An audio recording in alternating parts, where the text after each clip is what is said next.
बात करेंगे राम जन्मभूमि आंदोलन के कई पड़ावों की, कई चश्मदीदों के साथ। प्रधानमंत्री ने कल्याण सिंह जी से बात करने की कोशिश की तो कल्याण सिंह जी फोन पे नहीं है। प्रधानमंत्री लगातार विनय कटियार को फोन कर रहे थे, मोबाइल का जमाना नहीं था। विनय कटियार को ये संदेश आ रहे थे कि प्रधानमंत्री का फोन आ रहा है। तय किया गया कि एक रथ यात्रा निकाली जाए भारत में चारों दिशाओं से, पूर्व, पश्चिम, उत्तर, दक्षिण, और उसमें 4 नेताओं का नाम आया जिसका जिक्र आजकल नहीं होता है, और उस समय आडवाणी जी को नाम दिया गया हिंदू हृदय सम्राट। वो जो बुदबुदा रहे थे उसमें वो कह रहे थे कि मैं भारतीय जनता पार्टी से लड़ सकता हूं, मैं आरएसएस से लड़ सकता हूं, मैं भगवान राम से कैसे लड़ूं। कहां फंसा दिया है मुझे आप लोगों ने। परमहंस जी बहुत नाराज थे जिस तरह से पूरी एक्टिविटी हो रही थी, तो परमहंस जी ने तो ये भी कह दिया कि इस भाजपा सरकार से तो अंग्रेजों और मुगलों की सरकार ज्यादा बेहतर थी। बीजेपी ने भी बहुत बार स्टैंड बदलने की कोशिश की। पहले आपको ध्यान हो, बीजेपी कहती थी कि यह आस्था का मामला, इसको अदालत से नहीं सुलझाया जा सकता। फिर बीजेपी ने कहा कि हम इसको आपस में समझौता करके सुलझा सकते हैं या संसद में कानून लाकर इसको पास करके बना सकते हैं। लेकिन जब जब बीजेपी की सरकार आई, बीजेपी ने संसद में कानून लाने से बचना की कोशिश की। 2 ढांचे तो गिर गए, अब तीसरा तो बचा लीजिए, ताकि इतिहास में यह बात तो दर्ज हो कि कांग्रेस ने गिरते हुए ढांचे को बचाने की कोशिश की। अभी तो यही नहीं पता चल रहा है कि हम लोग कोशिश भी कर रहे हैं, हम बचाना चाहते हैं। अगर आपको पता चले कि आप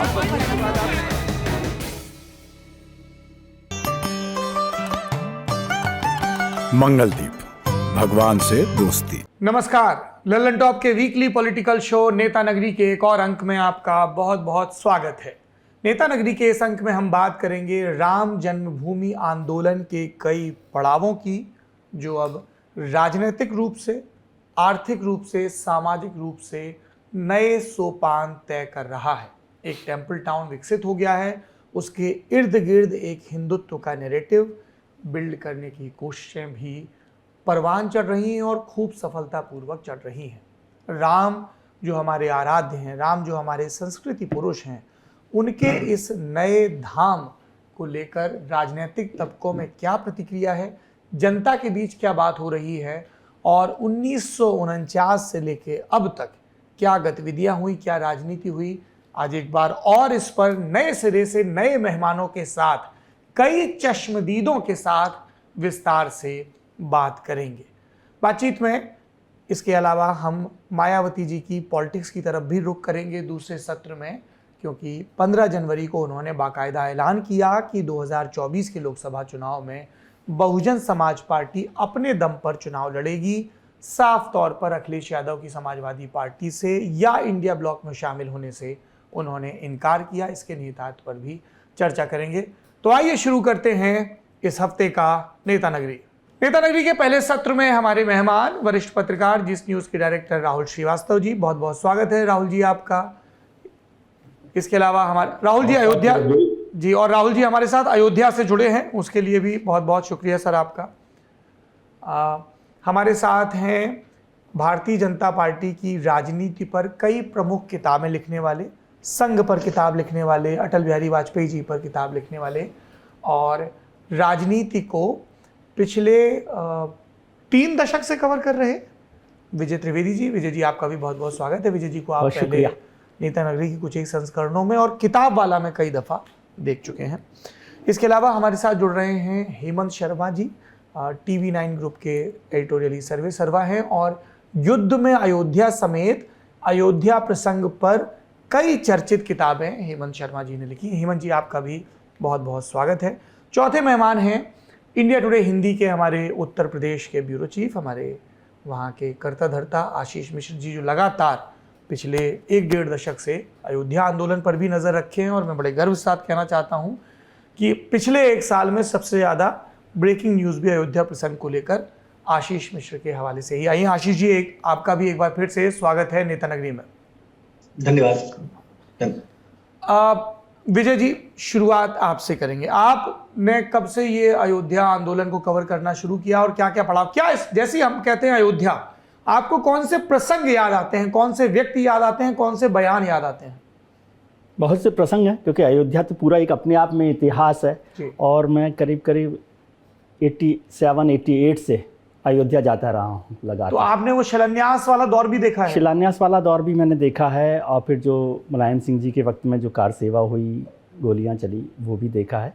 6 दिसंबर को मैं वहाँ नहीं था, लेकिन उसके अलावा सभी जो महत्वपूर्ण कार्यक्रम रहे उसमें जी। मैं अयोध्या में रहा हूँ। कल्याण सिंह जी याद आते हैं, लालकृष्ण आडवाणी याद आते हैं, उमा भारती याद आती हैं, विनय कटियार याद आते हैं। कुछ प्रसंग बता सकें अगर आप सर हमारे दर्शकों बहुत को? प्रसंग हैं। यदि हम सबसे पहले बात करें इस पूरे अयोध्या का जो आज जो घटनाक्रम हो रहा है राम जन्मभूमि पर प्राण प्रतिष्ठा का, तो इसको पॉलिटिकली देखें तो हमको 1990 से देखना चाहिए, 25 सितंबर 1990 से, जब लालकृष्ण आडवाणी सोमनाथ से रथ यात्रा लेकर निकले। सोमनाथ से रथ यात्रा लेकर निकलने की भी एक कहानी है, क्योंकि उससे पहले 1984 तक कांग्रेस और वीएचपी मिलकर इस पर कुछ काम कर रही थी, और एक यात्रा निकल रही थी, जो यात्रा खत्म होनी थी, लेकिन उसी दिन इंदिरा गांधी जी का असैसिनेशन हो गया, तो उसके बाद कल्मिनेशन उसका दूसरे तरीके से हुआ।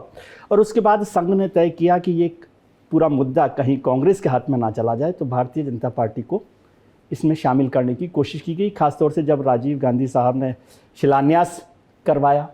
और उसके बाद तय हुआ कि कौन लोग थे संघ की तरफ से, संघ के अनुषांगिक संगठनों की तरफ से जो इस मुहिम को देख रहे थे? मोरोपंत पिंगले जी का नाम हम मोरोपंत लोग बार बार पिंगले जी सुनते थे, हैं।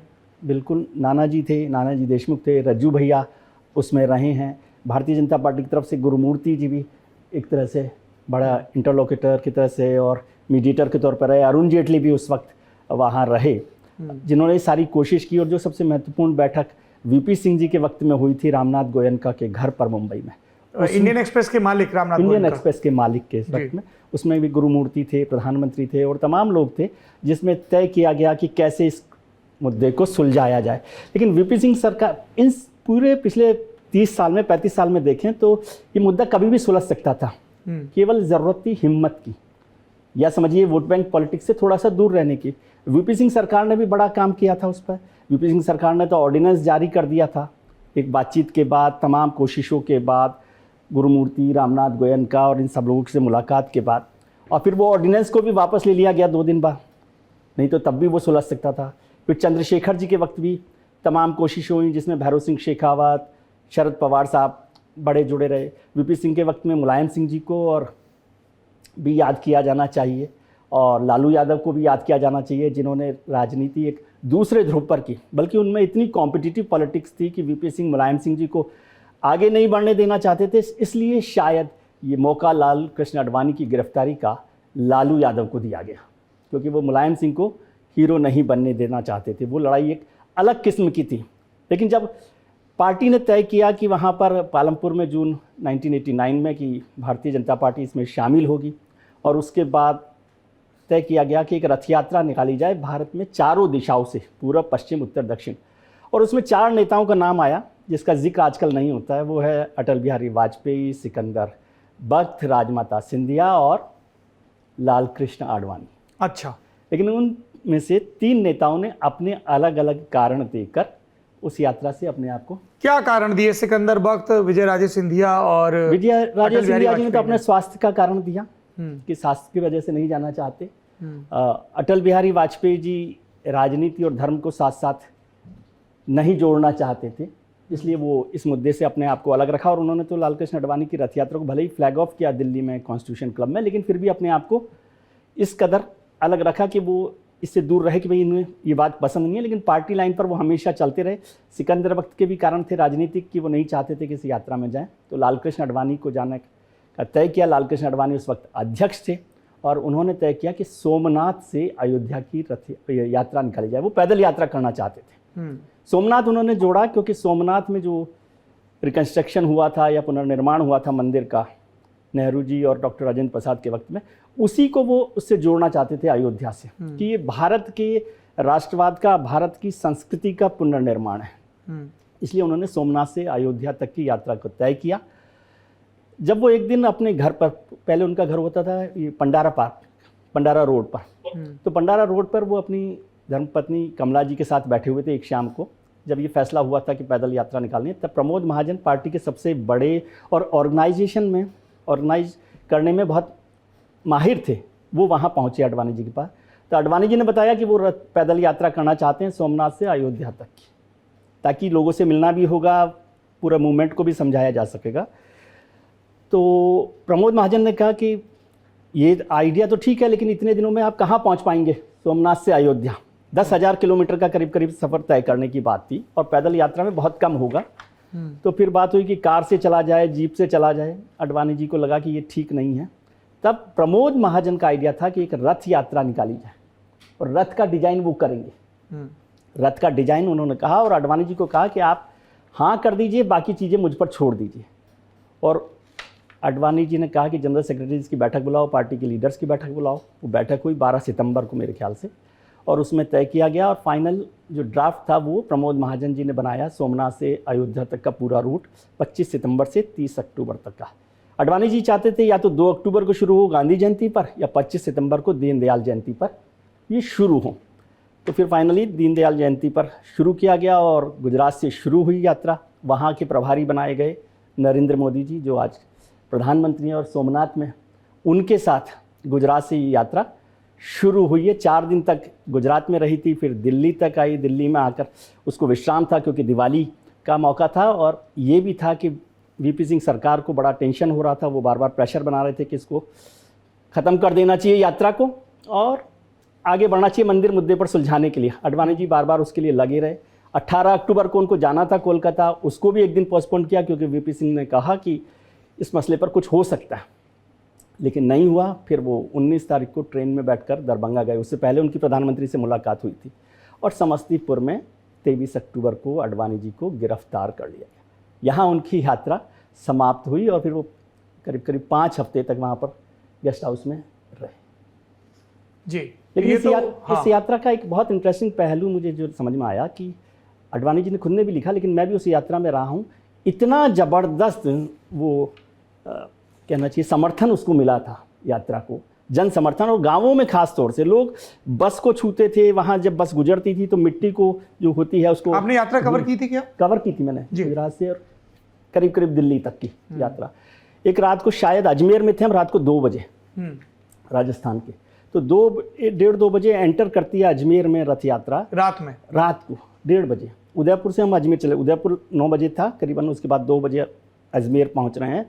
तो 2 बजे जब एंटर करते हैं अजमेर में, उदयपुर सेंटर पॉइंट से भीलवाड़ा होते हुए, पूरा शहर जगमग है। और करीब 1.5 घंटे 1-1.25 घंटे हम अजमेर में पूरा ट्रैवल किया रथ यात्रा को। पूरा शहर जगमग, पूरा शहर अटा हुआ था लोगों से। उस तरह का जन समर्थन मैंने देखा। उदयपुर में भी, आदिवासी क्षेत्र में भी, गुजरात से जहाँ उदयपुर की तरफ आते हैं तो आदिवासी क्षेत्र में भी वो था। और हिंदुओं को एक करने का, अशोक सिंघल साहब से मैंने बात की थी एक बार, तो अशोक सिंघल ने कहा कि ये राम मंदिर निर्माण की यात्रा नहीं है, ये हिंदुओं को एकजुट करने की यात्रा है। और उसने जातियों को ख़त्म करके हिंदू ग्रुप बनाया। वो शुरुआत थी वहाँ पर, और उस समय आडवाणी जी को नाम दिया गया हिंदू हृदय सम्राट। अच्छा, हेमंत जी हमारे साथ हैं। अब रथ यात्रा से हम अगले पड़ाव की तरफ जाते हैं। बाबरी मस्जिद, या संघ की भाषा में कहें तो विवादित ढांचा, 6 दिसंबर 1992 को गिराया गया।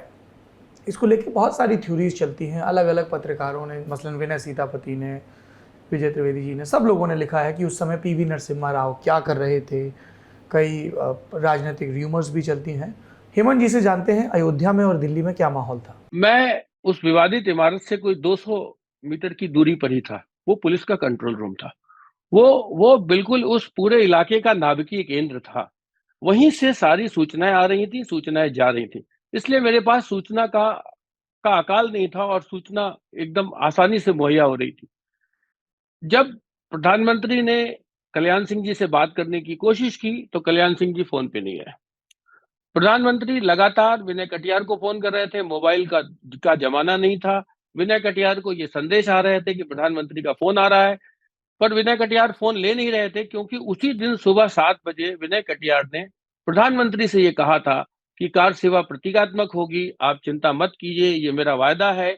जो कुछ तय हुआ है आपस में उन्हीं शर्तों के आधार पर होगी। और तय हुआ था कि सरयू के पानी और बालू से प्रतीकात्मक कार सेवा होगी, ढांचे से 500 मीटर दूर। तो मुझे लगता है कि विनय कटियार बात करने की स्थिति में नहीं थे। बाद में अशोक जी ने उनसे कहा कि जब लगातार उनका फोन आ रहा है तो आप जाके बात कीजिए। जब उन्होंने बात की तो नरसिंह राव ने कुछ भी नहीं कहा। उन्होंने कहा जो हुआ ठीक नहीं हुआ, लेकिन अब इसको जितनी जल्दी निपटाना हो निपटा दीजिए, ऐसा विनय कटियार का मुझसे कहना था। जल्दी निपटा दीजिए और कोशिश कीजिए कि शाम तक कार सेवकों से परिसर खाली हो जाए। एक तो स्थिति ये थी। दूसरी स्थिति थी, अब कांग्रेस का अगर पक्ष देखिए, उस समय कांग्रेस में केंद्रीय मंत्रिमंडल में माखनलाल फोतेदार मंत्री थे। फोतेदार लगातार प्रधानमंत्री को फोन कर रहे थे। प्रधानमंत्री के ओएसडी मिस्टर प्रसाद उन्हें ये बता रहे थे कि वो पूजा पे हैं। उनकी पूजा 2.5 घंटे तक चली। कौन सी पूजा थी? ढांचे को बचाने के लिए, ढांचे को जल्दी से गिराने के लिए। ये तो काल जानता है या नरसिम्हा राव जी खुद जानते होंगे, और उन्हीं के साथ चला भी गया ये रहस्य। लेकिन प्रसाद ने लिखा अपनी किताब में कि मैं कई बार उनके पास गया और वह हमारी बात नहीं सुन रहे थे, और वो कुछ बुदबुदा रहे थे, और वो जो बुदबुदा रहे थे उसमें वो कह रहे थे कि मैं भारतीय जनता पार्टी से लड़ सकता हूं, मैं आरएसएस से लड़ सकता हूं, मैं भगवान राम से कैसे लड़ूं, कहां फंसा दिया है मुझे आप लोगों ने। लेकिन जब 2-2:30 बजे के आसपास माखनलाल फोतेदार का वो फोन लेते हैं, तो फोतेदार ने अपनी किताब चिनार लीव्स में लिखा है कि मैंने उनसे कहा कि 2 ढांचे तो गिर गए, अब तीसरा तो बचा लीजिए, ताकि इतिहास में यह बात तो दर्ज हो कि कांग्रेस ने गिरते हुए ढांचे को बचाने की कोशिश की। अभी तो यही नहीं पता चल रहा है कि हम लोग कोशिश भी कर रहे हैं, हम बचाना चाहते हैं उसको। तो नरसिम्हा राव उनकी बात सुनते रहे। फिर उन्होंने ये भी कहा कि इसके रिपरकशन बहुत खराब होंगे। फोतेदार अपनी किताब में आगे लिखते हैं कि जब मैं लगातार बात कर रहा था तो एक तरफ से वो बोलना बंद कर दिया उन्होंने, और थोड़ी देर बाद उन्होंने कहा कि मैं आपसे थोड़ी देर बाद फोन से बात करूंगा। ये कह के फोन रख दिया। अब कोई कम्युनिकेशन नहीं है उनके अपने मंत्रिमंडलीय साथियों में भी। शाम को 6 बजे कैबिनेट की बैठक बुलाई जाती है उत्तर प्रदेश सरकार को भंग करने के लिए, उत्तर प्रदेश में धारा 356 लगाकर राष्ट्रपति शासन के लिए। अब उस कैबिनेट में नरसिम्हा राव कुछ नहीं बोलते और लगातार उन पर हमले होते हैं। अर्जुन सिंह ने अपनी किताब the grain of sand in the hourglass of times में लिखा है कि पूरी बैठक में वो हतप्रभ थे, एक शब्द भी उन्होंने कहा नहीं। जाफर शरीफ उन पर हमले कर रहे थे कि आपने कांग्रेस पार्टी को फंसा दिया, आपने कांग्रेस के 150 साल के इतिहास को पर धब्बा लगा दिया, कुछ कुछ कह रहे थे। फोतेदार उस बैठक में रोने लगे। अर्जुन सिंह जी ने जो अपनी किताब में लिखा है वो मैं आपको पढ़ के सुना देता हूं। फोतेदार ने अपनी किताब में लिखा है कि सन्नाटा देखकर मैंने पूछा, सबकी बोलती बंद क्यों है? माधवराव सिंधिया बोले, आपको पता नहीं, बाबरी मस्जिद गिरा दी गई है। मैंने सभी मंत्रियों के सामने कहा, राव साहब इसके लिए सिर्फ आप जिम्मेदार हैं। प्रधानमंत्री ने एक शब्द भी नहीं कहा। तो ये तो स्थिति थी प्रधानमंत्री की। हम अयोध्या का प्रसंग देखते हैं, खासतौर पर 6 दिसंबर का। तो बात होती है पुलिस और सुरक्षा बलों के द्वंद्व की। नारा भी लगा था अयोध्या में, ये अंदर की बात है, पुलिस हमारे साथ है। आप मौके पर मौजूद थे, आपने क्या देखा? देखिए, पुलिस वालों का फर्ज और आस्था के अलावा पुलिस के पास हथियार तो थे, पर उन्हें चलाने की इजाजत नहीं थी उनकी। आप ये कह सकते हैं उनके हाथ पांव बंधे थे। पुलिस की तैनाती थी कुछ हजार में, कार सेवक थे लाखों में। अब अगर उन्हें कानून का पालन कराना है तो बल प्रयोग करना होगा। बल प्रयोग करने की इजाजत सरकार की नहीं थी। सरकार की जो मौखिक और बाद में लिखित आदेश आए वो ये आए, मतलब जब जब उत्तर प्रदेश के मुख्यमंत्री को ये सूचना दी गई कि कार सेवक ढांचे पर चढ़ गए हैं और उन्होंने तोड़ना शुरू किया है, तो भी उनका ये आदेश था। मैं कंट्रोल रूम में ही बैठा था उन दिनों। लखनऊ के आईजी अशोक कांत सरन थे, जो बाद में उत्तराखंड के डीजी हुए, और वो वहां तैनात थे। और लखनऊ के आईजी, लखनऊ जोन में ही फैजाबाद आता था, तो उन्हीं की जिम्मेदारी थी। जब उन्होंने चीफ मिनिस्टर से बात किया तो उन्होंने कहा कि आप उन्हें उतारने की कोशिश कीजिए, लेकिन बल प्रयोग नहीं होगा। और नहीं होगा ये मैं कह रहा हूं, और आप कहेंगे तो मैं इसे लिख कर भी भिजवा दूंगा। तो ऐसे में जब सुरक्षा बल तैनात हैं, उन्हें गोली चलाने की या बल प्रयोग की इजाजत नहीं है, तो पुलिस वाले तो किंग का कर्तव्य विमूढ़ थे। वो लगातार वहां मौके पर तैनात थे। और मैं आपको बताऊं कि घटना कोई 11 बजे की है, जो जब पहली बार कार सेवक वहां चढ़े होंगे, और लगभग 12:15 12:30 पर मैंने देखा कि उस स्ट्रक्चर से, उस ढांचे के भीतर जो पुलिसकर्मी तैनात थे वो सब विड्रॉ हो गए। और थोड़ी देर बाद, लगभग 1.5 घंटे बाद, उस पूरे परिसर से पुलिस चली गई। तो पुलिस के तो हवाले ही नहीं था वो, तो वो रोकते कहां से? इस तरह दूसरी तरफ दिल्ली से बार बार संदेश भेजे जा रहे थे कि वहां पैरामिलिट्री फोर्सेस भेजिए, वहां पैरामिलिट्री फोर्सेस भेजिए, पर पैरामिलिट्री फोर्स भेजे कौन? उत्तर प्रदेश की सरकार, स्थानीय प्रशासन, सिटी मजिस्ट्रेट और डिस्ट्रिक्ट मजिस्ट्रेट, जिनके तहत फोर्सेस की तैनाती होती है, उनको ये निर्देश थे कि आप बल प्रयोग नहीं करेंगे। और फैजाबाद की सड़कें और गलियां इतनी चौक थी कि कोई फोर्स जा भी नहीं सकती थी। बाद में कोई 2-2:30 बजे के आसपास जब भारत सरकार का बहुत दबाव हुआ, तो उत्तर प्रदेश सरकार ने फोर्सेस को कहा कि आप मूव कराइए फैजाबाद से अयोध्या की तरफ। हम आपसे ये रिक्वेजिशन देते हैं, और वहां उन्होंने एक रिक्वेजिशन दी भी। पर अब उल्टा उस तरफ से ये डिमांड आई कि हमारी फोर्सेस वहां पहुंच नहीं पाएंगी, उन्हें वहां पहुंचाने के लिए, उनकी सुरक्षा के लिए आप मुझे पीएससी मुहैया कराइए। मैं जितने दिन से रिपोर्ट कर रहा था, मुझे लगा कि शायद ये पहली बार है कि सुरक्षा बलों को भी मौके पर जाने के लिए सुरक्षा की जरूरत थी। तो ऐसे में वो पूरा का पूरा माहौल, मतलब वहां कोई कर सकने की स्थिति में नहीं था। पुलिस चाहकर भी कुछ नहीं कर सकती थी, सिवाय इसके कि वो बल प्रयोग करती, और बल प्रयोग करती तो जबरदस्त खून खराबा होता। दोनों सरकार अगर इसके लिए राजी होती तभी यह संभव था। हेमंत शर्मा जी, रामलला की मूर्ति प्रकट हुई या रखी गई, इसको लेकर विद्वानों ने खूब किताबें लिखी। जाहिर सी बात है, वहां पर मूर्ति रखी गई जिसके पीछे एक विस्तृत अभियान था, लेकिन गवाहियां जब हुई तो कहानी कुछ और बताई गई। आपने अपनी किताबों में इन प्रसंगों का जिक्र किया है। मैं चाहता हूं 1949 की उन घटनाओं के बारे में एक बार दोबारा से आप बता दें। 22-23 दिसंबर 1949 की रात की है। बारी बारी से उस इमारत पर संतरियों की ड्यूटी लगती थी। रात 12 बजे तक की ड्यूटी कांस्टेबल शेर सिंह की थी, और रात 12 बजे के बाद की ड्यूटी में आने वाले थे कांस्टेबल बरकत अली। बरकत मियाँ उस दिन देरी से पहुंचे, वो 1 बजे के बाद पहुंचे। वो कहीं सो गए होंगे, कहीं घूम रहे होंगे। आप जानते हैं पुलिस वाले अपनी ड्यूटी पर वैसे ही कम तैनात रहते हैं, और फिर उनको ये अंदेशा भी नहीं रहा होगा यहाँ कुछ होने वाला है। तो बरकत मियाँ एक बजे के बाद पहुंचे, और तब तक 12 बजे इस घटना को अंजाम दिया जा चुका था।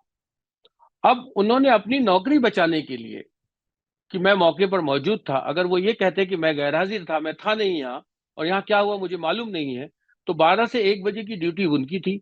इसलिए उन्होंने एक कहानी पुलिस में दर्ज कराई, जो कहानी मूर्ति रखने वालों ने उन्हें सुनाई। उन्होंने कहा कि मैं एकाएक 12 बजे जब मैं ड्यूटी पर आया, थोड़ी देर बाद यहाँ एक तेज रोशनी हुई, रोशनी के में मेरी आंखें चौंधिया गई, और जब मैं आंखें चौंधिया गई और मुझे कुछ देर तक कुछ पता नहीं चला, तो जब मुझे सब समझ में आया और मेरा विजन क्लियर हुआ, तो मैंने देखा कि भगवान राम अपने 3 भाइयों के साथ यहाँ विराजमान है। ये कहानी उन्होंने पुलिस में दर्ज कराई। बरकत मियाँ का ये बयान उस रोज फैजाबाद के राम जन्मभूमि थाने पर रिकॉर्ड है।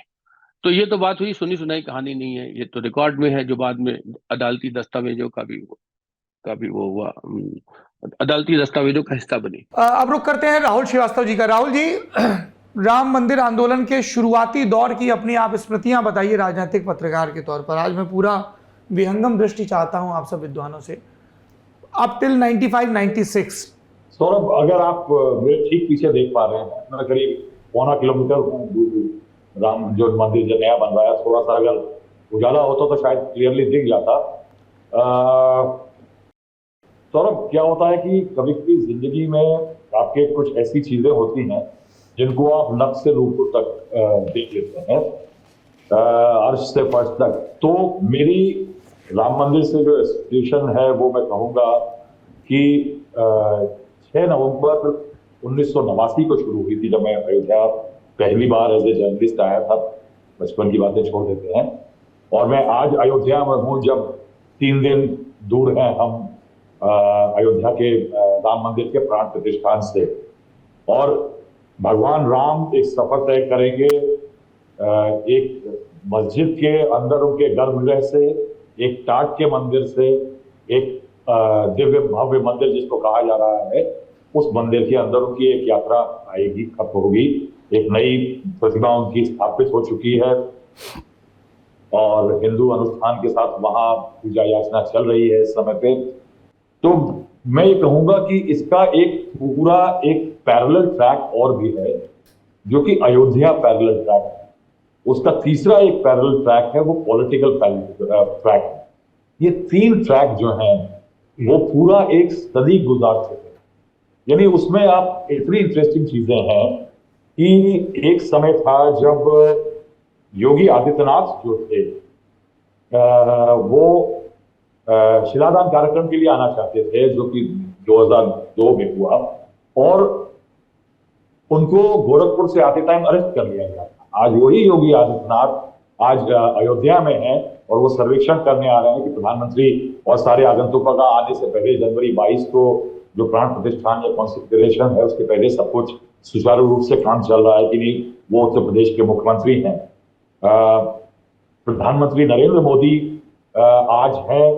विजय त्रिवेदी ने जिक्र किया 25 सितंबर 1990 अडवाणी जी की रथ यात्रा का। उनसे मेरी पहली मुलाकात, जो हल्की सी मुलाकात हुई थी, वो इसी यात्रा के शुरुआत की प्रेस कॉन्फ्रेंस सोमनाथ में नरेंद्र मोदी जी ने की थी, घोषणा की थी इस यात्रा की। यानी उससे पहले हम दिल्ली में प्रमोद महाजन वगैरह को जो जिक्र किया कि इस तरह से बस का आइडिया जो था वो प्रमोद महाजन का था कि पहले नहीं जा सकते, लेकिन वही नरेंद्र मोदी जिन्होंने LK आडवाणी जी की यात्रा की प्रेस कॉन्फ्रेंस करके अनाउंस की थी सोमनाथ से, वही प्रधानमंत्री आज कहा जा रहा है कि जब प्राण प्रतिष्ठान के समय भगवान राम की आंखों पे जो पीली पट्टी बंधी है, उस पट्टी को खोला जाएगा और सबसे पहले दर्पण में प्रतिमा को उनके दर्शन कराए जाएंगे, तो वो प्रधानमंत्री नरेंद्र मोदी करेंगे। तो ये जो देखिए, ये कितनी लंबी जर्नीज जो है, और हाँ मेरे भी बाल सफेद हो चुके हैं, विजय जी अभी भी जवान बरकरार हैं, लेकिन बहरहाल क्या है कि बहुत सारी यात्राएं जो हैं यहाँ पे एक शुरू से अंत या एक लंबा वक्फा काट कर पहुंच रही हैं।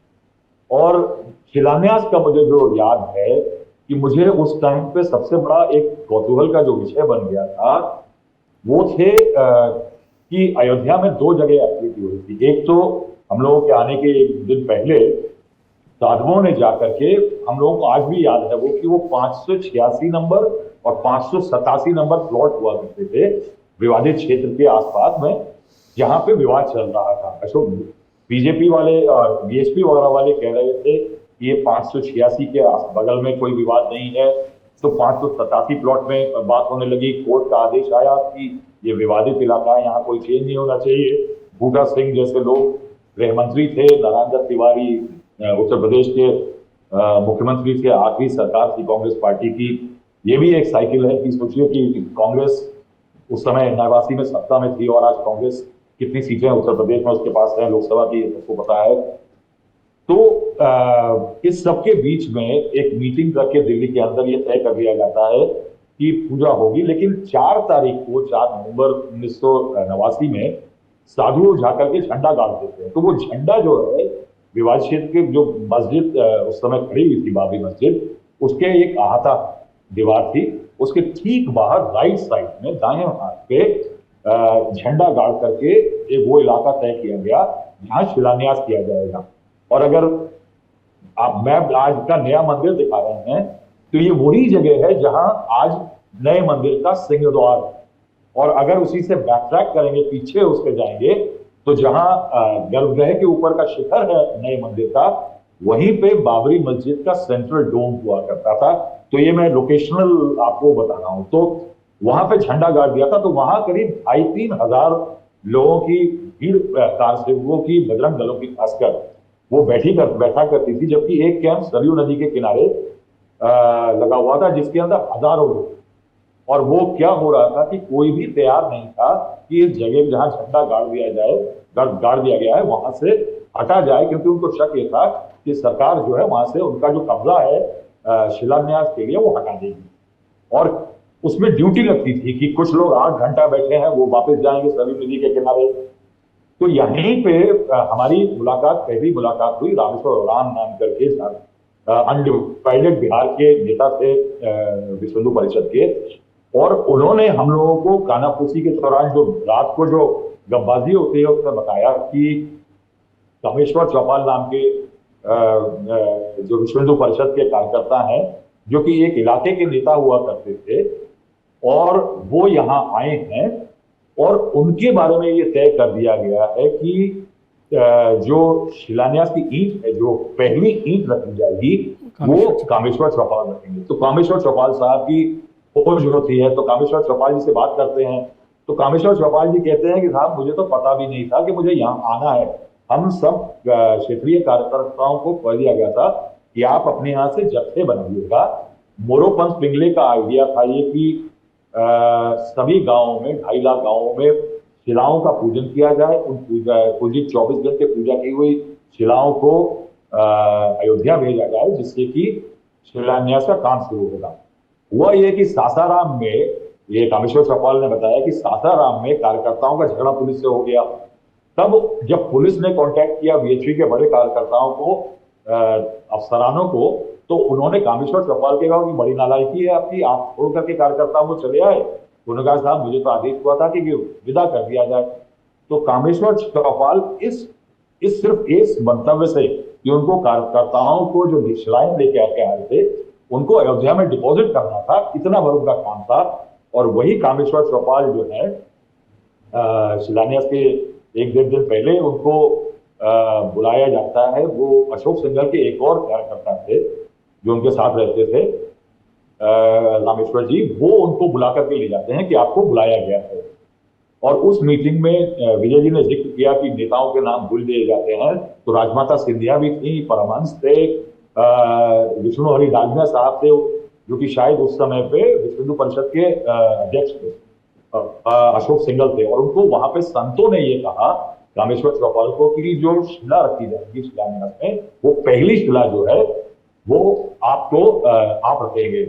और वो एक काफी बड़ी खबर बनी, क्योंकि कामेश्वर चौपाल जो थे वो एक दलित कम्युनिटी से आते थे, और उससे कुछ समय पहले मदुरई में जो इंसिडेंट हुआ था दलितों वाला, उसको लेकर के एक काफी उद्वेलन था। और उसके कारण से बीएचपी, बीजेपी, बीएचपी की तरफ से एक मास्टर स्ट्रोक माना जा रहा था कि राम मंदिर के काम की पहली शिला जो है एक दलित बीएचपी कार्यकर्ता रखेगा। और उस दिन जब शिलान्यास का दिन आया तो सौरभ, मुझे वो, यानी छोटे रिपोर्टर की जो किसी बड़े सीनियर रिपोर्टर के साथ लिटरली लटक करके गए होते हैं, उनकी जो सोच होती है वो भी छोटी होती है। तो मैं उनसे लोगों से यही पूछता रहा कि गड्ढे का साइज क्या, ये मेरा पहला सवाल था। तो जो खुदाई हुई थी वो 7/7/7 फीट की हुई थी, और उसके गड्ढे के अंदर संतों ने पूजा शुरू करी, परमहंस जी आए, और सबसे पहली ईंट कामेश्वर चौपाल जी ने रखी। उसके बाद धीरे करके क्रमशः सभी लोगों ने एक करके वो राम शिलाएं जो थी वो उसके अंदर रख दी थी। एक वो दिन हमने देखा कि जब शिलान्यास का कार्यक्रम हुआ, और उसके कुछ ही दिन पहले मेरी मुलाकात हुई थी सैयद शहाबुद्दीन जी से। वो काफी एक्टिव रहे थे, बाबरी मस्जिद के लोग, जो एक्शन कमेटी वगैरह के लोग थे, उन लोगों से उनसे परामर्श किया करते थे।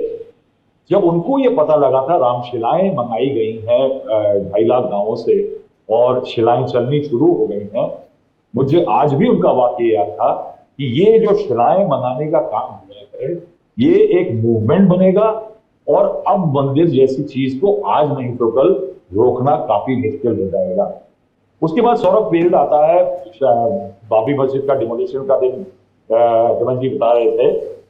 किलादा वो एक अलग एलिमेंट पैदा होता है कि इतना ज्यादा विश्व हिंदू परिषद और आरएसएस का फ्रिक्शन हो जाता है अटल बिहारी वाजपेयी सरकार को, जो कि 24 पार्टियों का एक कोलिशन चला रहे थे, कि 2003 में मुझे याद है कि संतों को लेकर के एक धरना हुई थी दिल्ली में, और संतों को लेकर के विश्व हिंदू परिषद जो है वो तोगड़िया साहब, प्रवीण तोगड़िया साहब जो आज नहीं देखते हैं, प्रवीण तोगड़िया संतों को लेकर के पार्लियामेंट की तरफ गए। पार्लियामेंट पे ले जा करके वहां पे धरना प्रदर्शन, बड़ी यानी पुलिस लगी हुई थी, और वहां पे जाकर के प्रवीण तोगड़िया का मैंने नोट्स में जो निकाला है, उन्होंने कहा था कि this is the last religious war, ये आखिरी धर्म युद्ध है। उन्होंने कहा था कि हम महाभारत करने को तैयार हैं। अशोक सिंघल ने अशोक सिंघल ने अटल बिहारी वाजपेयी सरकार के नेताओं को बॉयकॉट करने तक की डिमांड उस समय पे कर दी थी, क्योंकि उन्होंने ये कहा था कि वो लोग हैं जो कि नॉर्थ ब्लॉक और साउथ ब्लॉक में हम इनके इन संतों के आशीर्वाद से बैठे हैं और इन लोगों ने शिलादान कार्यक्रम को नहीं होने दिया। शिलादान कार्यक्रम जो है वो अपने आप में बहुत उस समय पे भी अच्छी खासी डिस्प्यूट हुई थी। प्रधानमंत्री अटल बिहारी वाजपेयी की सरकार ने काफी कोशिश की। उन दिनों इंटरेस्टिंगली एक अयोध्या सेल हुआ करती थी प्रधानमंत्री के ऑफिस में, और उसके एक मुखिया थे IAS ऑफिसर शत्रुघ्न सिंह।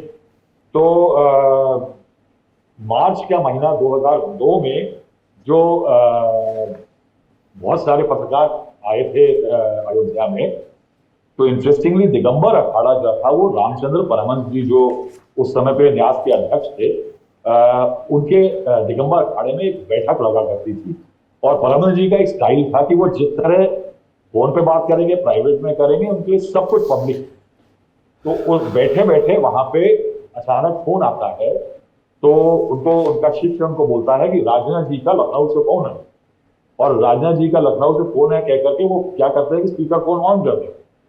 तो राजनाथ जी उनसे मनोहार कर रहे थे कि जो शिलादान कार्यक्रम है उसको टाल दिया जाए, और बात ये थी कि एक प्लॉट था जिसको BHP कहती थी कि डिस्प्यूटेड एरिया नहीं है, और जो नॉन डिस्प्यूटेड एरिया बाबरी मस्जिद के अलावा 43 एकड़ का मामला था, उसमें एक सिंबॉलिक पूजा की बात कर रही है, वहां शिलादान की जाएंगी, शिलाएं रखी जाएंगी। तो एक बड़ी गाड़ी पे शिलाएं रख करके जाने का प्लान था। राजनाथ जी ने समझाया और उसका फोन कॉन्वर्सेशन को एक भद्दी सी गाली दे करके रामचंद्र परमहंस साहब ने, यानी गाली में उम्मीद करता है कि तुम सब छोड़, ये कह करके परमहंस जी ने फोन काट दिया। और उस समय पे ये भी हुआ था कि जो सोली सोराब जी अटॉर्नी जनरल थे, उन्होंने एक डाइवर्स ओपिनियन दे दी थी कोर्ट के ऑर्डर के कि ये ऐसा किया जा सकता है। तो उससे BHP को थोड़ा बल मिल गया था। लेकिन PM का जो सेल था, अयोध्या सेल, वो लगातार काम कर रहा था कोशिश रोकने की। जब शिलादान का दिन आया गौरव, तो पहली बार मैंने अयोध्या के इतिहास में देखा कि क्योंकि बाबरी के समय जब गिराई गई थी, उस समय पे पुलिस प्रेजेंस स्ट्रॉन्ग बहुत ज्यादा थी, क्योंकि कासे लोग जाते थे, शिलादान के लिए ज्यादा लोग नहीं थे। लेकिन अयोध्या में उस दिन 15,000 के करीब पुलिस वाले थे। और जैसे फ्लैग मार्च होती है लिटरली, नीलेश श्रीवास्तव नाम के IPS ऑफिसर थे, वो यंग ऑफिसर थे, और वो घोड़े पे बैठ करके तमाम घुड़सवारों के साथ, पुलिस वालों के साथ अयोध्या की मेन रोड पे वो कवायद कर रहे थे। इतना ज्यादा पुलिस की तरफ से बंदिश थी कि गाड़ियां तो छोड़ दीजिए, साइकिल चलने तक पे मनाही कर दी गई थी। हर आश्रमों में घुस घुस करके मठों में कार सेवकों को गिरफ्तार किया जा रहा था और उनको अयोध्या से बाहर निकाला जा रहा था। ये हालत आ गई थी कि एक खबर उस समय बनी थी कि क्योंकि ना तो भक्त आ पा रहे हैं, कार सेवक बाहर निकाल दिए गए हैं, तो जो बंदरों को खाना डालने वाले लोग थे वो यही लोग थे कि जो भक्तजन आते थे, और उस कारण से बंदरों को भूखा मरने की नौबत आ रही थी। तो डिस्ट्रिक्ट मजिस्ट्रेट BP मिश्रा थे, तो BP मिश्रा मजिस्ट्रेट ने बंदरों के लिए अलग से चना मुहैया कराया था राजकोट से, स्टेट एक्सपेंस से, कि बंदरों को खाना खिलाने के लिए, कि वो बंदरों को खाना खिलाया जा सके। परमहंस जी बहुत नाराज थे जिस तरह से पूरी एक्टिविटी हो रही थी। तो परमहंस जी ने तो ये भी कह दिया कि इस वाजपेयी सरकार से तो अंग्रेजों और मुगलों की सरकार ज्यादा बेहतर थी। तब हेमंत जी को जरूर याद होगा कि एक समय के पूर्व DM हुआ करते थे अयोध्या फैजाबाद के, उस समय फैजाबाद जिला था, नवनीत सहगल, उनको लखनऊ से स्पेशली भेजा गया रामचंद्र परमहंस दास से मिलने के लिए, क्योंकि परमहंस दास जी जो थे वो काफी निकट हो गए थे नवनीत सहगल के। तो नवनीत सहगल जी ने समझाया, प्रधानमंत्री के दफ्तर से बातचीत हुई, और तब परमहंस जी ने ये एग्री कर दिया कि जो शिलाएं आ रही हैं अशोक सिंघल जो लेकर के आ रही हैं, वो राम जन्मभूमि साइट के आसपास नहीं जाएंगी, बल्कि दिगंबर अखाड़े पे ही उनका ढलान हो जाएगा। मैंने उसके अलावा अशोक सिंघल को इतना तमतमाया कभी नहीं देखा, क्योंकि वो पूरी उनकी जो शिलादान की कवायद से उनको लगता था कि इस शिलादान के बाद मंदिर बनने की कवायद शुरू हो जाएगी। इनफैक्ट प्रवीण तोगड़िया जैसे कई नेताओं ने तो ये भी कह दिया था कि 1.5 साल में शिलादान के बाद मंदिर निर्माण कार्य हो जाएगा। वो एक बहुत बड़ा सेटबैक था। तो मैं ये कहूंगा कि आप देखिए कि किस तरह वही अटल बिहारी वाजपेयी जो 5 दिसंबर 1992 को मैंने अमीनाबाद का, लखनऊ का जो झंडे वाला पार्क है, उसमें वाजपेयी जी की रैली जो देखी थी, जिसमें वाजपेयी जी ने एक इशारा किया था। मुझे अभी ये भी याद है कि वाजपेयी जी स्टेज पर बैठे थे और उनको लाकर के पर्ची दी जाती है, और वाजपेयी जी कुछ ज्यादा बोलते नहीं, मगर जब भाषण देते हैं तो उनकी आखिरी लाइनें जो थी वो ये, बाद में कोर्ट केस के अंदर जो बाबरी डिमोलिशन का केस हुआ और इवन लिब्रान कमीशन, उसमें एक मुद्दा बनी कि वाजपेयी जी ने उसमें एक बात कही थी कि जब भक्त और भजन करते हैं तो नुकीली चीजों पे नहीं बैठते हैं। उन्होंने ये भी कहा था कि अयोध्या में कल जो होने वाला है वो देखा जाएगा, लेकिन मुझे आदेश हुआ है कि मैं अयोध्या नहीं जाऊंगा। वही अटल बिहारी वाजपेयी और वही अटल बिहारी का बयान और वही अयोध्या में रोक, और उसके बाद इनफैक्ट पार्लियामेंट में भी एक बार अटल बिहारी वाजपेयी जी ने काफी चौंका दिया था हम लोगों को। वाजपेयी जी हमेशा कहते रहे थे कि कोर्ट में मामला तय होगा, और वाजपेयी जी पे बहुत हमला हुआ 4 दिसंबर 2000 में। बरसी आने वाली थी बाबरी मस्जिद के गिराए जाने की 6 दिसंबर को। पार्लियामेंट में काफी ज्यादा हल्ला हुआ। एस जयपाल रेड्डी जो कांग्रेस में हुआ करते थे, उन्होंने एक नोटिस दिया, और नोटिस देकर के वो 184 जो रूल है लोकसभा का, उसके तहत वोट चाहते थे, लेकिन वो तो स्पीकर बालियान ने रिजेक्ट कर दिया। लेकिन बहुत हंगामा खास उस समय हुआ, और ये आरोप लगा कि बीजेपी मामले को पॉलिटिसाइज कर रही है, राजनीति घसीट रही है। तो अटल बिहारी वाजपेयी को उस दिन शाम को शाहनवाज जी जो बीजेपी के नेता थे उनके इफ्तार में जाना था। तो जब उनसे वहां दिन में उन्होंने पार्लियामेंट में अटल बिहारी वाजपेयी जी ने एक बयान दे दिया, जो मैं वाजपेयी जी ने एक बयान दिया पार्लियामेंट के अंदर, और शाम को जाकर के उन्होंने उस बयान को थोड़ा सा मोड़ दिया और ये कह दिया कि मामला दोनों पक्षों, हिंदू और मुसलमानों के बीच में तय होना चाहिए, और हो सकता है कि मस्जिद को कहीं बाहर एक ऑल्टरनेट जगह ढूंढ ली जानी चाहिए। तो कुल मिलाकर के आप ये देखिए कि कितना ज्यादा पॉलिटिकल अप्स एंड डाउन्स, कितने पॉलिटिकल फॉर्च्यून की वही बीजेपी जो कि राम मंदिर के आंदोलन के बाद इतनी तेजी से उभरी थी, वही 93 के अंदर बीएसपी और समाजवादी पार्टी के अलायंस के द्वारा वही सरकार गिरा दी जाती है, और किस तरह से आज जो अयोध्या में मंदिर का प्राण प्रतिष्ठान होने वाला है, करोड़ों लोगों का मोबिलाइजेशन हो रहा है, इसका पॉलिटिकल अंडरकरेंट आप मिस नहीं कर सकते। ये जो एक, मैं ये कहूंगा कि अयोध्या के लिए बहुत फायदेमंद चीज है। होटल बन रहे हैं, रेस्टोरेंट बन रहे हैं, सफाई, ऐसे कूड़े के टीले थे सौरभ, जो कि मैंने पिछले 30 सालों से हटते नहीं देखे, वो हटाए जा रहे हैं, सड़कें बेहतर हो गई हैं। मैं रुक कर रहा हूँ इंडिया टुडे हिंदी के आशीष का। आशीष, मुझे ये बताइए, 2019 के बाद जब फैसला आया, लोकसभा चुनाव के नतीजों के बाद 2 बड़े फैसले हमें दिखे, एक तो कश्मीर को लेकर और एक राम मंदिर को लेकर। राम मंदिर के फैसले के बाद से आप लगातार अयोध्या का कायाकल्प देख रहे हैं, जिसकी शुरुआत असल में 2017 में उत्तर प्रदेश में सत्ता परिवर्तन के बाद ही होने लगी थी। किस तरह के आपको बड़े बदलाव दिखे बिग टिकट, और लखनऊ के स्तर पर क्या क्या तब्दीलियां दिखी आपको? देखिए, 2017 के बाद से जब योगी आदित्यनाथ की गवर्नमेंट बनी और योगी आदित्यनाथ जब जाने लगे अयोध्या, रेगुलर जाने लगे, तो उनको पहली बार तो एक जगह मिली कि कहाँ वो रुके। तो पहले वहां पर सर्किट हाउस था जहां पर मुख्यमंत्री रुकते थे। उसके बाद मुख्यमंत्री को लगा कि एक तो हम फैजाबाद रुकते हैं, अयोध्या पड़ता है वहां 17 किलोमीटर दूर, तो पर्यटन विभाग से कहा गया कि आप ऐसी कोई जगह तलाशिए जहां से हम आगे सीधे अयोध्या के नजदीक रुक सके।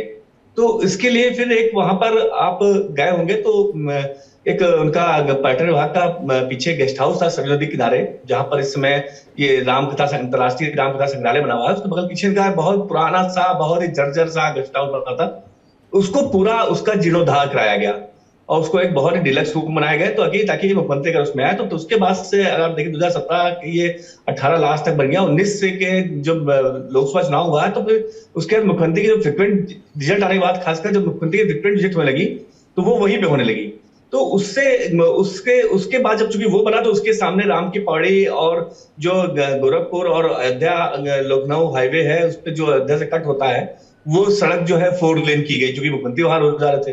यहां से एक शुरुआत हुई उसके बाद ये होने के लिए। फिर दूसरी बात अंतर ये हुआ कि जब पहले अखिलेश यादव की सरकार थी तभी ये राम की पैड़ी को का ब्यूटिफिकेशन स्टार्ट हो गया था, लेकिन दिक्कत उसमें ये हो रही थी कि उसमें पानी का जो इश्यू आ रहा था कि उसका जो सरयू का वाटर लेवल नीचे था और राम की पैड़ी का वाटर लेवल ऊपर था, तो उसमें पानी नहीं रुकता था। तो आप देखे होंगे कई बार ये बहुत सारी वहां की पिक्चर्स पुराने लोगों के पास होंगी कि वहां पानी नहीं है, बदहाल पड़ा हुआ है। तो उसके फिर योगी गवर्नमेंट आई तो उन्होंने वहां पर एक बैराज हल्का सा बनाया और सरयू का पानी थोड़ा सा ऊपर लिफ्ट किया ताकि इस पे राम की पैड़ी पे आ जाए।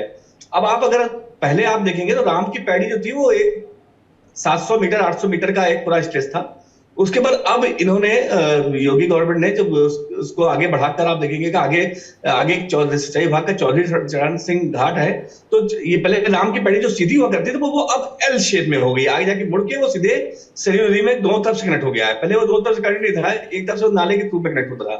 तो अब आप देखेंगे कि वो दोनों तरफ कनेक्ट हो गया है और इधर की छोर पर राम की पैड़ी है और एल शेप का जो दूसरा किनारा है वहां पर वो जेटी का इन्होंने करा है और उसके साथ वहां पर अयोध्या हाट का एक कॉन्सेप्ट लेके आए कि किनारे किनारे उन्होंने दुकानें बनाई हैं, वहां पर लोग आए, वहां पर दुकानें करें, बच्चों के लिए भी थोड़े झूले लगाए जा रहे हैं।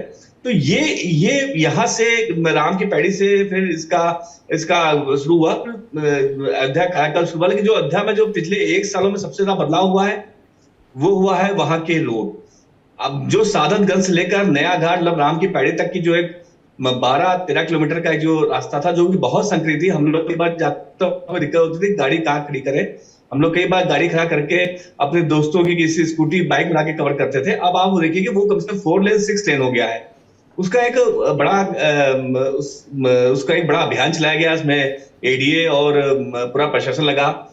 लोगों को पहले कहा गया कि जिनका अतिक्रमण है वो अपनी दुकानें अपने पीछे कर लें, प्लस अगर जितना सरकार ने एक्वायर किया तो उसका उन्होंने मुआवजा दिया। मतलब आपको मैं एक बात बताता हूँ कि मैं एक स्टोरी करने के लिए वहाँ जो ये लड्डू को जीआई टैग मिला है, तो मैं एक दिन हनुमानगढ़ी गया तो वहां लौटना मैंने कहा अच्छा ये बात कर लूं कि जो है लड्डू को जीआई टैग मिला है तो कैसे मिला, क्या उसका फर्क पड़ेगा।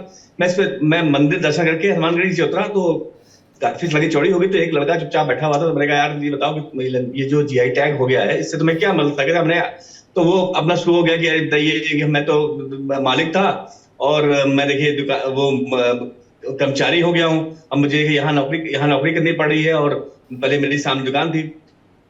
उस समय जब तक ये बात हो रही थी उस समय तक वो मालिक नहीं आया था उसका। तो उसके बाद कुछ देर बाद जब मैं इससे बात करता रहा, कुछ दिन बाद मालिक आ गया। तो मैंने कहा कि देखिए ये तो कह रहे हैं कि आपने इनको वो बना दिया, क्या बोलते हैं, ये तो मालिक थे, आपने कर्मचारी बना दिया। तो उस लड़ाई में कहता यार ये क्यों नहीं बताते हो 75 लाख रुपए तुम्हें मिला है ये क्यों बता रहे हो कि तुम तो वो क्या है वो 4 टाइम्स मुआवजा मिला, जिसके बाद भी निगोशिएशन से किया है। मतलब दिक्कत पहले क्या होता था कि जो सरकार करते क्या थे कि सीधे मुआवजा बांटते थे, उसमें लोग कोर्ट के चले जाते थे। ये पहला ऐसा मामला, ये पहली ऐसी रोड है जिसमें हर आदमी से 1-to-1 नेगोशिएशन किया गया। भाई तुम इसका कम करना है, आपको इतना पीछे करना है, आपकी मकान है, हम इसका एक्वायर कर रहे हैं, आप कितना पैसा लोगे। 10 महीने में रामपथ से लेकर और नया घाट ऐसे 13 किलोमीटर सड़क बनना, ये पूरे देश में ऐसा मिसाल नहीं है कि एकदम से एक सड़क को बिल्कुल कायाकल्प कर दी जाए। आप उसके खंबे देखेंगे, खंबों को जो है स्पेशली डिजाइन खंबे बनाए गए हैं। मतलब ऐसा नहीं है कि वो खंबे कहीं, वो स्पेशली अयोध्या के लिए ही डिजाइन करे गए हैं खंबे। ये पूरी टीम लगाई गई। तो कई स्तर पे जो अयोध्या का कायाकल्प हुआ है, ये एक बहुत अलग तरह का टूरिस्ट प्लेस है जो कि एक तो वाइब्रेंट बनाया गया है। जगह ऐसा नहीं है कि बिल्कुल हमने जो डिमांडिंग है, जो लोग क्या पसंद करते हैं उस हिसाब से आप गोरखपुर लखनऊ हाईवे से आप जो अयोध्या कट आएंगे, आप देखिए म्यूरल्स बने दीवारों पे। में राम कथा को करते हुए बच्चों ने म्यूरल्स बनाए। उसमें देश के सभी जो बड़े इंस्टीट्यूट है, वहां पे जो उनका इंस्टीट्यूट है, लोगों ने आके बच्चों ने आकर यहाँ पर बनाया है। तो एक नया लुक देने का, एक नया धर्मपथ पे जो उन्होंने सूर्य स्तंभ लगाए हैं और लता मंगेशकर चौक जो बनाया है, तो एक लता मंगेशकर चौक आज पूरे दुनिया में सब जगह की सेल्फी वही बात हो रही है। मतलब मेरा भाई फॉरेन में रहता है लंदन में, तो वो वहां सब लोग उसको लता मंगेशकर चौक को लेकर कर रहे हैं। तो ये जो मतलब अयोध्या को मंदिर तो बन रहा है लेकिन अयोध्या को एक बड़े टूरिस्ट प्लेस पे से और टूरिस्ट प्लेस के साथ अयोध्या को इकोनॉमी से जुड़ा रहा है, मंदिर को इकोनॉमी से जोड़ दिया जा रहा है सीधे। ये एक बहुत बड़ा ट्रांसफॉर्मेशन होगा। मतलब मंदिर बनाना ही जरूरी नहीं था, अगर इसको आगे तक इसको बनाए रखना है, इस मंदिर का जो रिलेवेंस है उसको बनाए रखा है, तो उसको इकोनॉमी से जोड़ रखा है। मैं वहां पे लोगों से बात कर रहा था, गवर्नमेंट ने भी एक सर्वे कराया है, उसका एक मैं अधिकारियों से बात कर रहा था, उन्होंने कहा कि देखिए अभी वहां पर पिछले साल 2023 में करीब 2.5 करोड़ लोग अयोध्या में आए और इनका मानना है कि आने वाले 5 सालों में ये 25 करोड़ लोग आएंगे एक साल में। और अगर इनका जो असेसमेंट है कि अगर एक आदमी अपनी एक विजिट में अगर वो 2,000 रुपए भी खर्च करता है तो ये 50,000 करोड़ का बजट सालाना अयोध्या का टूरिस्ट को मिलेगा। तो इसका बहुत बड़ा फायदा होगा। आप देखिए कि वहां पे इन्होंने माई होली ऐप बनाया है और उसमें उन्होंने जो अयोध्या के लोग हैं, जो अयोध्या के लोग जिनके पास अपने मकान है और उनके पास 2 या 2 से अधिक कमरे हैं, तो उनको उन्होंने कहा है कि आप होम स्टे में आप रजिस्टर्ड हुई।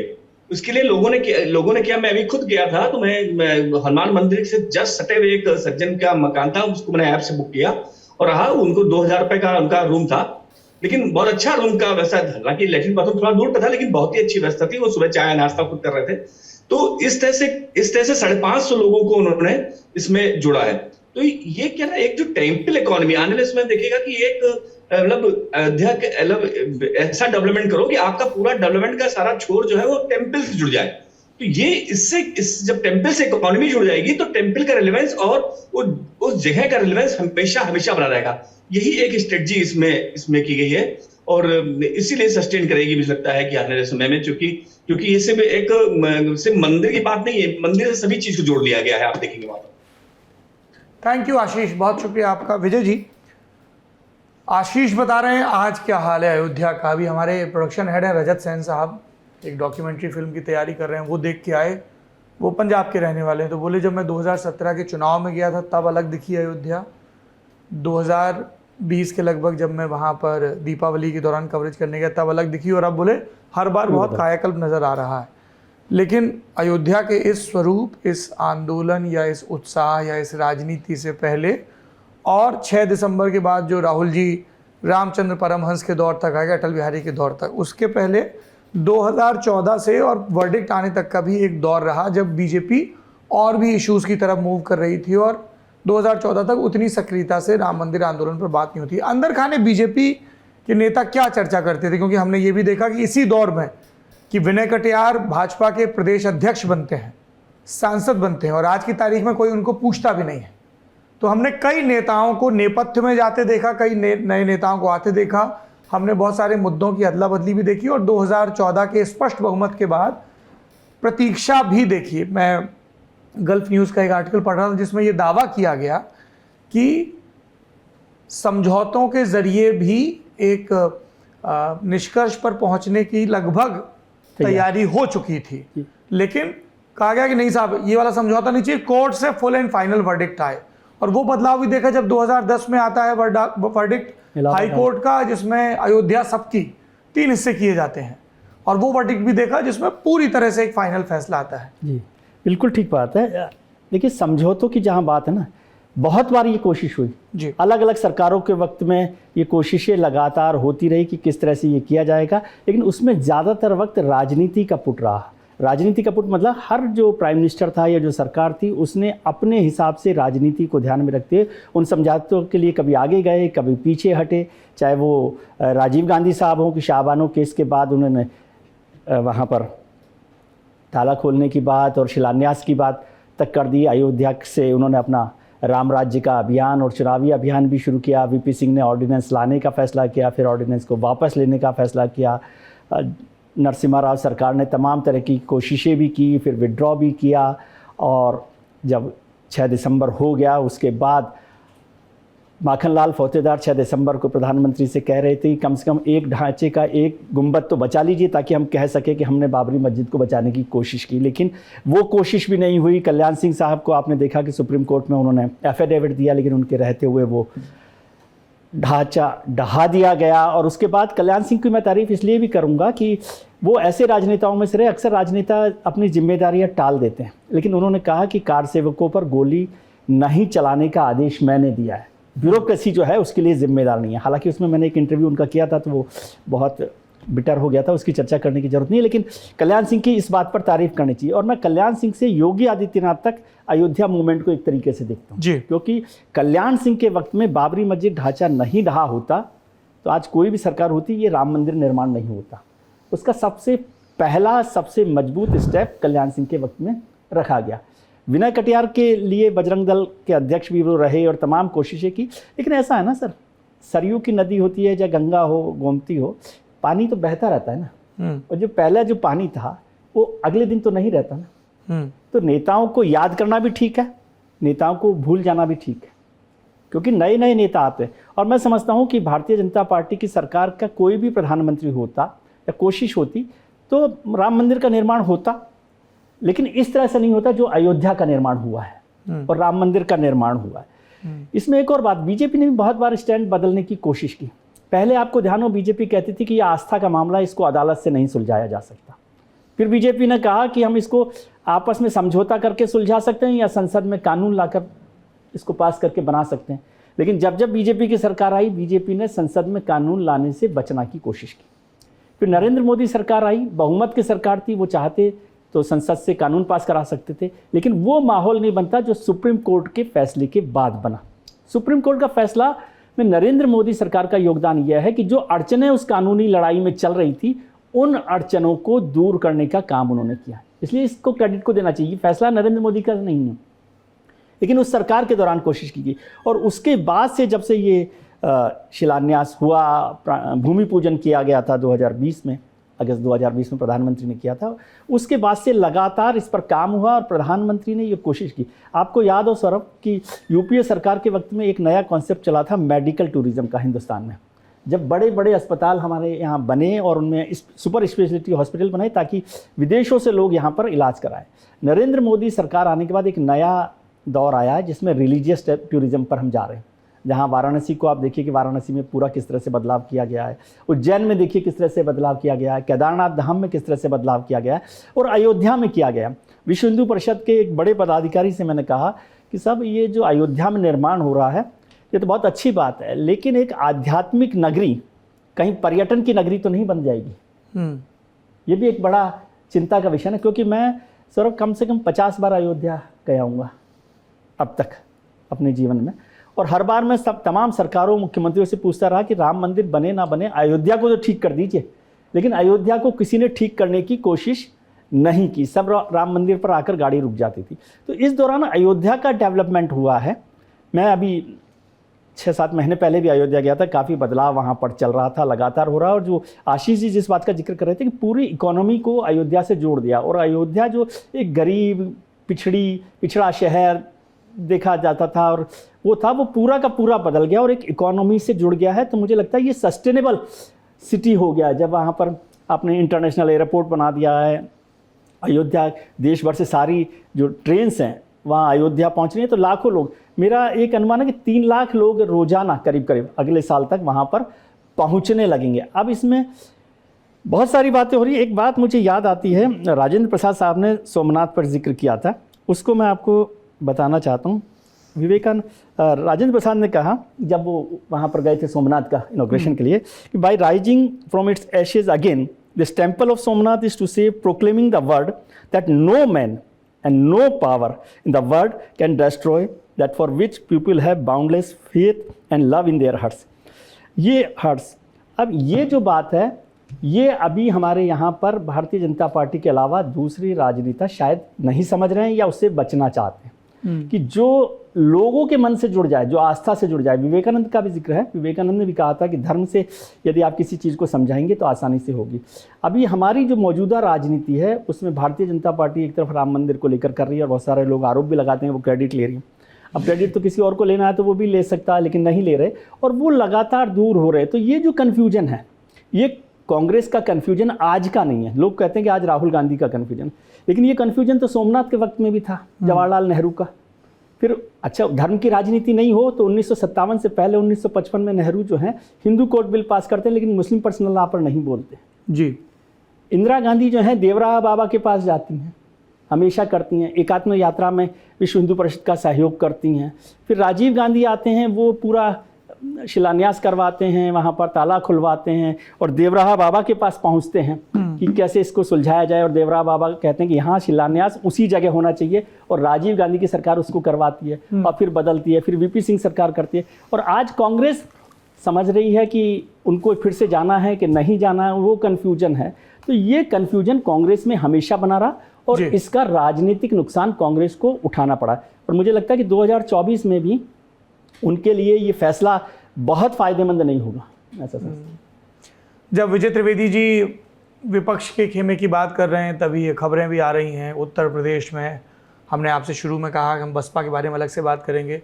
समाजवादी पार्टी और राष्ट्रीय लोकदल ने फाइनली अपने गठबंधन का लोकसभा चुनाव की दृष्टि से ऐलान कर दिया है। कांग्रेस के बारे में भी अपडेट नहीं आया उत्तर प्रदेश को लेकर। उधर बिहार में हलचलें तेज़ हुई कि नीतीश कुमार, लालू यादव, तेजस्वी यादव सबकी मीटिंग हो रही है। बाद में पता चला कि वो रेगुलर मीटिंग थी और सभी कर्पूरी ठाकुर की जयंती में जो बड़ी रैली हो रही है उसकी तैयारियों में जुटे हैं। और सीटों के गठबंधन को लेकर भी, किसको कितनी सीटें एलोकेट हैं, उन सबको लेकर चर्चा चल रही है। तो विपक्ष की तैयारी तो है, लेकिन ज़्यादातर राजनीतिक टिप्पणीकार यही कह रहे हैं कि राम मंदिर आंदोलन में विपक्ष कैसे डील करे, इसको लेकर बहुत क्लू नहीं है। सोशल मीडिया पर हम देखते हैं तो कांग्रेस के इनकार की भाषा और शरद पवार के इनकार की भाषा की तुलना हो रही। शरद पवार कह रहे हैं कि आमंत्रण मिला, मैं बाद में दर्शन करने जाऊंगा, उस दिन बहुत भीड़ होगी, जो लाखों करोड़ों लोग पहुंच रहे हैं उनके ज़रिए मैं दर्शन पाऊंगा। या अरविंद केजरीवाल भी कह रहे हैं वो सुंदरकांड करवा रहे हैं और तमाम चीज़ें करवा रहे हैं। अब इसके विरोध में असदुद्दीन ओवैसी भी हैं जो केजरीवाल को आरएसएस का छोटा रिचार्ज करा देते हैं। इन सब के बीच कांग्रेस कह रही है कि साहब ये स्टेट स्पॉन्सर्ड कितना, राजनीतिक कितना, पर कुल जमा वो जिस तरह का ट्रैक्शन भारत जोड़ो यात्रा में खींच पा रहे थे, उतना भारत जोड़ो यात्रा या न्याय यात्रा का जो दूसरा चरण है उसमें अभी नहीं दिख रहा है। बल्कि प्रवक्ताओं के बयान और नोटिसों पर ज़्यादा बात हो रही है। और कई प्रदेशों में, खासतौर पर जिन प्रदेशों में हाल में कांग्रेस हारी है, वहाँ पर आंतरिक विरोध भी नए सिरे से दिखाई दे रहा है, जिस पर हम लगातार चर्चा करते ही रहते हैं। राहुल श्रीवास्तव जी, एक आखिरी सवाल, एक छोटी टिप्पणी आपसे चाहेंगे। What next? अयोध्या अपने एक अहम पड़ाव पर पहुंच गया है। आपको लगता है कि ऐसा ही मोमेंटम संघ काशी और मथुरा के इर्द गिर्द भी बिल्ड करेगा, या आपको लगता है कि ये एक वन ऑफ चीज थी? सैफ्रनाइजेशन, सैफ्रन पॉलिटिक्स का, राइट विंग पॉलिटिक्स का सेलिब्रेशन है आज अयोध्या। राम टेम्पल भी स्कोर है सेंटर में, और चारों तरफ जो एक्टिविटी हो रही है सौरभ, और उसको जनमानस जुड़ रहा है अपनी आस्था और भक्ति के कारण, उसकी इकोनॉमिक फॉलआउट के कारण, और शायद बेहतर होते जीवन की विजिबल साइंस देख के कि मेरे घर के बाहर सड़क ऐसी थी कि मैं चल नहीं सकता, कूड़े का ढेर था, सीवर था, मेरे बेटे को लोकल यहाँ किसी पंडे का काम करने के अलावा कोई और काम नहीं था, उससे उभरता हुआ देख करके। एंड सौरभ, मेरे ख्याल से पिछले 30-40 सालों में जितना अयोध्या ने सफर किया है, कर्फ्यू, रेस्ट्रिक्शन, 144, 4 लोग इकट्ठे नहीं हो सकते, वो किसी ने किया। 2005 के अंदर एक टेरर अटैक भी हुआ था जब लश्कर तैयबा ने जीप घुसा दी थी, और उसके बाद और ज्यादा रेस्ट्रिक्शन हो गए थे। मेरे ख्याल से अयोध्या इज ब्रीदिंग अगेन, चाहे इसको पॉलिटिकली कोई भी कुछ कहे, but there is definitely a sense कि एक नई एनर्जी और ऊर्जा दिखाई दे रही है। अब उसके बाद जब बीजेपी और वीएचपी और आरएसएस और इवन जनमानस जो कि इसका समर्थन करता है as a great hyper nationalistic religious issue, उनके लिए क्या ये एक बेंचमार्क नहीं बन जाएगा कि कल काशी और मथुरा का एक रेप्लिकेशन होगा अयोध्या का? मैं कहूंगा कि ये 1980s में, 84 में अगर आप हरिद्वार की धर्म संसद देखें, जहां कहा गया कि जो 3 जगह हैं उनको खाली कराना है, जहां शुरुआत एक तरह से प्रखर रूप से हुई थी, तो क्या है कि इतने साल राम मंदिर ने सस्टेन कर दिया, तो क्या पॉलिटिक्स आगे भी काशी और मथुरा से सस्टेनेंस नहीं ढूंढेगी? मेरे लिए ये मुश्किल है बिलीव करना।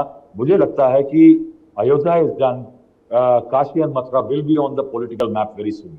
बहुत बहुत शुक्रिया राहुल जी आपका, आशीष जी, विजय जी, हेमंत जी, आप सभी ने अपने अनुभवों के जरिए हमारे दर्शकों को बताया ये राजनीतिक आंदोलन, ये धार्मिक आंदोलन किन किन पड़ावों से होकर गुजरा है। जब हम आपको ये बता रहे हैं तब अयोध्या से वो तस्वीरें भी आ रही हैं जिसमें रामलला की जिस मूर्ति की प्राण प्रतिष्ठा होने जा रही है उसकी पहली झलकियां भी सामने आ गई हैं। इस पर हमारी नज़र बनी रहेगी लगातार, इस पूरे घटनाक्रम पर, इस पूरे ज़ोर शोर से जो उत्सव की तैयारियां चल रही हैं उस पर, और इसके राजनीतिक जो अलग अलग निहितार्थ निकाले जा रहे हैं उन पर भी। अब रुख करते हैं दूसरे सेगमेंट का, जिसमें बात करेंगे बहुजन समाज पार्टी के बारे में। नेता नगरी के सत्र में बात करेंगे मायावती की राजनीति की। इसमें बातचीत के लिए हमारे साथ जुड़े हैं गोविंद वल्लभ पंत, सामाजिक अध्ययन संस्थान के निदेशक बद्री नारायण जी, मायावती जी पर पॉलिटिकल बायोग्राफी लिखने वाले वरिष्ठ पत्रकार अजय बोस जी, और पॉलिटिकल एनालिस्ट सज्जन कुमार जी। आप सभी का बहुत बहुत स्वागत है इस सत्र में। पहला सवाल बद्री नारायण जी आपसे है। खूब चर्चा हुई काशीराम जी की उस शपथ की जिसमें उन्होंने अपने परिवार को कभी भी राजनीति में अपने उत्तराधिकारी के तौर पर प्रस्तुत नहीं किया। खूब चर्चा होती रही दशकों में कि ये होंगे काशीराम जी और मायावती जी के बाद बसपा के अगले राजनीतिक उत्तराधिकारी, लेकिन अंततः परिवार को वरीयता मिली। पहले लगा आनंद कुमार को आगे किया जाएगा, मायावती के भाई को, लेकिन उसके बाद आनंद कुमार के बेटे आकाश आनंद को आगे किया गया। इस पॉलिटिकल मूव को किस तरह से पढ़ा जाना चाहिए? क्या बसपा युवाओं में अपनी पैठ नए सिरे से बनाना चाहती है, विजिबिलिटी दिखाना चाहती है? बद्री नारायण जी। उत्तर इसका ये है कि देखिए, इससे कई अर्थ मायावती ने देने की कोशिश की है। एक अर्थ ये है कि जो लोग ये सोचते हैं मायावती के बाद बीएसपी खत्म हो जाएगी, वो गलत सोचते हैं। मायावती ने ये बोला कि सेकंड लीडर हमने खड़ा कर दिया है, ये कंटिन्यू करेगा। सेकंड, आकाश आनंद युवा है, तो युवा दलितों में जो युवा आबादी है वो लगातार बढ़ रही है, शिक्षित समूह उसमें पैदा हो रहा है, पढ़ा लिखा तबका बढ़ रहा है, उससे इंटरेक्ट करने के लिए यूथ लीडर्स की जरूरत है। मायावती खुद जिस भाषा को बोलती हैं, जिस तरह के, उससे वो उतना रिलेट नहीं कर पा सकता होगा, इसलिए यूथ लीडर उस समय ज्यादा कारगर हो सकता है।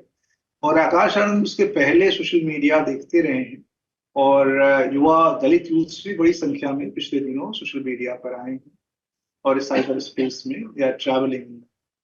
तो मुझे लगता है दूसरा तो ये है। तीसरा जो कारण है वो ये है कि दलित पॉलिटिक्स में भी एक जनरेशनल शिफ्ट है। वो मायावती के समय के जो यूथ लीडर्स थे वो पुराने हो गए हैं, नए यूथ लीडर्स खड़े हो रहे हैं, और एक तरफ से चंद्रशेखर भी वहाँ दलित मोबिलाइजेशन में लगे हुए हैं। तो ऐसी स्थिति में बीएसपी को एक युवा फेस चाहिए, और युवा फेस अभी भी मायावती का जो स्ट्रक्चर है उसमें युवा फेस एक सप्लीमेंट्री फोर्स है, वो मेन फोर्स नहीं है। तो मुझे लगता है इन सब कारणों से उन्होंने ये आकाश आनंद को जिम्मेदारी दी है। और आपने देखा होगा आकाश के आने के बाद से मायावती सोशल मीडिया के थ्रू ज्यादा इंटरेक्ट करने लगी है और हर मुद्दे पे बोलने लगी। जो पहले काफी डिले रिस्पॉन्स उनका आता था, अब वो थोड़ा तेज रिस्पॉन्स आने लगा। कुछ भी होता है तुरंत उनका सोशल मीडिया पर आता है, जैसे और लीडर्स कर रहे हैं। तो ये एक तरह का मुझे लगता है कि एक शिफ्ट है, और एक जरूरी शिफ्ट है। मुझे लगता है ये पहले होना चाहिए था, आकाश आनंद होते या कोई और होता, लेकिन यूथ लीडर्स को पहले मायावती को प्रोजेक्ट कर देना चाहिए था। लेकिन वो चूंकि परिवार का नहीं है तो फिर कैसे होगा, ये भी एक दिक्कत थी। लेकिन फिर बहुत सारे यूथ लीडर्स थे। बीएसपी तो युवा नेता पैदा करने की फैक्ट्री कही जाती थी, तो लेकिन नहीं हुआ। सेकंड लीडरशिप उन्होंने नहीं की, लेकिन अब की है, देर आए दुरुस्त आए, शायद अच्छा जाए। अब रुक करते हैं अजय बोस जी का, जिनकी मायावती जी पर लिखी हुई पॉलिटिकल बायोग्राफी बेहद चर्चित रही है। अजय बोस जी हमारे साथ हैं, और ये किताब है Behen ji a political biography of Mayawati. ये किताब मैंने खुद भी पढ़ी है, इसलिए मैं आपको स्ट्रांगली रिकमेंड करूँगा। बीएसपी का जो बिल्डअप वाला समय रहा, उसके पहले DS4 का समय या काशीराम जी के समय, जिस तरीके से मूवमेंट बिल्ड हुआ, शुरुआती दौर में किस तरह की चुनौतियाँ थीं, किस तरह के राजनीतिक प्रयोग थे जो किए, उसके बारे में अगर आपकी दिलचस्पी तो आप ये किताब पढ़ सकते हैं। अजय बोस जी, नेता नगरी में हमें ज्वाइन करने के लिए आपका बहुत बहुत धन्यवाद, बहुत स्वागत है आपका। पहला सवाल सर ये है, 15 जनवरी को मायावती जी का जन्मदिन होता है। उन्होंने ऐलान किया कि बसपा किसी के साथ गठबंधन नहीं करेगी। हमने 2014 का लोकसभा चुनाव देखा, जब बहुजन समाज पार्टी 0 पर सिमट गई थी लोकसभा में। 2017 के विधानसभा में 19 सीटों पर सिमट गई थी। 2019 में जब सपा के साथ गठजोड़ किया तब 10 की टैली पर बसपा पहुंची थी और अब वो अकेले लड़ रही, जबकि हमें पता है कि 2022 के विधानसभा चुनाव में उसका वोट परसेंटेज दशकों बाद गिर के किसी तरह डबल डिजिट में 12% के आसपास पहुंच पाया और सिर्फ एक विधायक चुनाव जीत पाया बलिया की सीट से। मायावती का ये जो ऐलान है ये बसपा के लिए संजीवनी का काम करेगा, नए सिरे से उनको लाइफ देगा, क्योंकि उनके जो राजनीतिक उत्तराधिकारी उनके भतीजे आकाश आनंद वो अपनी डिजिटल प्रेजेंस, मिस कॉल दे के मेंबर बनना, पद यात्राएं करना, जिसको लेके कई आलोचक मायावती जी की शिकायत करते थे कि उन्होंने जब से सत्ता हासिल की अपने आप को भीतर कैद कर लिया या पब्लिक में सिर्फ रैलियों में नजर आती हैं। आपको लगता है ये बीएसपी को नई लाइफ देगा या बीएसपी एक ऐसा पॉलिटिकल प्रयोग है जो अब अपने डाउनफॉल की तरफ बढ़ रहा है निर्णायक तौर पर? अजय बोस जी। देखिए, बीएसपी और बहन जी मायावती का जो ये लंबा रास्ता रहा, इसीलिए मैंने जो किताब लिखा था इसका 3 एडिशन है जी। पहले 2 एडिशन, उसका सब टाइटल बहन जी नाम है, सब टाइटल था पॉलिटिकल बायोग्राफी ऑफ मायावती जी। लेकिन तीसरी और फाइनल एडिशन जो है उसके बाद मैं मायावती के ऊपर नहीं लिखा कुछ, उसका सब टाइटल 3rd एडिशन का और फाइनल एडिशन का था the rise and fall of Mayawati ji. तो मैंने फॉल जब लिखा था, मायावती तो काफी गुस्से में थे जब हमने फॉल कर दिया, लेकिन बाकी काफी राजनीतिक पंडित हमको कहा कि भाई इतना जल्दी आप फॉल मत बोलो, क्योंकि ये 2017 का बात था। लेकिन मुझे लग रहे थे कि मायावती और बहन जी का जो तेज था वो कम होते जा रहे हैं और कम होते जाएगा, क्योंकि भारत का राजनीति भी पलट रहे थे और बीएसपी का भी और मायावती का जो रूप था पहले वो भी काफी चेंज हो गया। तो हम देखा ये 2019 में मायावती ऐसे किसी के साथ अलायंस, प्री पोल अलायंस नहीं करते हैं, लेकिन 2019 में उन्होंने सोचा जो अलायंस करके देखा जाए और अलायंस करके उनका फायदा हुआ। उनका फायदा हुआ समाजवादी पार्टी से, क्योंकि उनका 0 से 10 सीट मिल गया, माने 10 गुना, और समाजवादी पार्टी का जो 10 सीट था वो 5 हो गया और वोट परसेंटेज की भी काफी, क्योंकि आधा सीट उन्होंने लड़ा है लेकिन वोट परसेंटेज भी काफी अच्छा। अजय जी माफ करिए मैं आपको बीच में टोक रहा हूं, लेकिन समाजवादी पार्टी की भी 2014 में 5 सीटें थी, 2019 में भी 5 की 5 ही रही, वो 10 से 5 नहीं हुई थी। 2019 का जो अजीब मुझे लगा जी, ये उनका ये जो गेन तो हुआ, लेकिन उसी चुनाव के बाद ही उन्होंने ये अलायंस खत्म कर दिया। जी बिल्कुल। और कोई कारण नहीं दिखाया, कोई नहीं बोला जो हमें नुकसान हुआ, लेकिन नुकसान नहीं हुआ, उनका गेन हुआ। तो ये मुझे, मेरा जानकारी है ये एक मायावती अब आहिस्ता आहिस्ता बीजेपी का खेल खेल रहे और अपना जो उनका जो तेज था वो कम होते जा रहा है। और वही देखा हमने 2022 में, इतना खराब रिजल्ट बीएसपी ने 30 साल में भी नहीं किया जितना खराब हुआ था रिजल्ट। एक सीट हम कल्पना नहीं कर सकते, जो सारे 403 सीट कॉन्टेस्ट करके सिर्फ एक सीट जीतना बहन जी यूपी में, ये तो हम कल्पना भी नहीं कर सकते थे।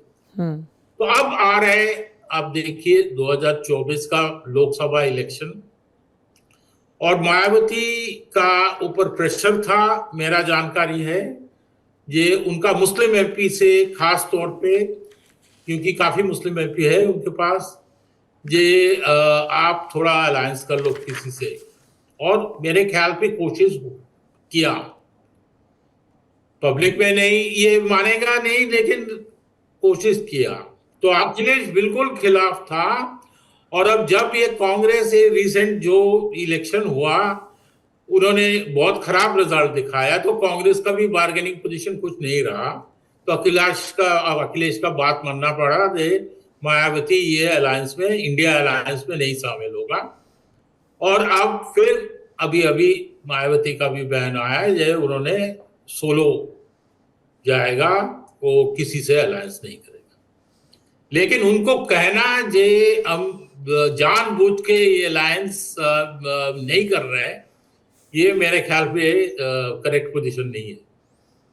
अच्छा, अब जिस तरीके से उन्होंने आकाश आनंद को अपना पॉलिटिकल सक्सेसर डिक्लेयर किया है, उसको लेके पार्टी के अंदर क्या चर्चा है? क्या वो बहुत इजीली एक्सेप्ट हो जाएंगे? जो सेकंड रंग के लीडर हैं उनके पास कोई और ऑप्शन नहीं था।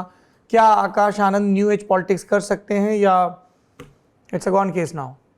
देखिए, अभी हम लोग आकाश आनंद को ज्यादा नहीं देखा, लेकिन मायावती साफ कर दिया जे उन्होंने राजनीति से संन्यास नहीं ले रहा है, बीएसपी से भी संन्यास नहीं ले रहा है, बिल्कुल इंचार्ज है।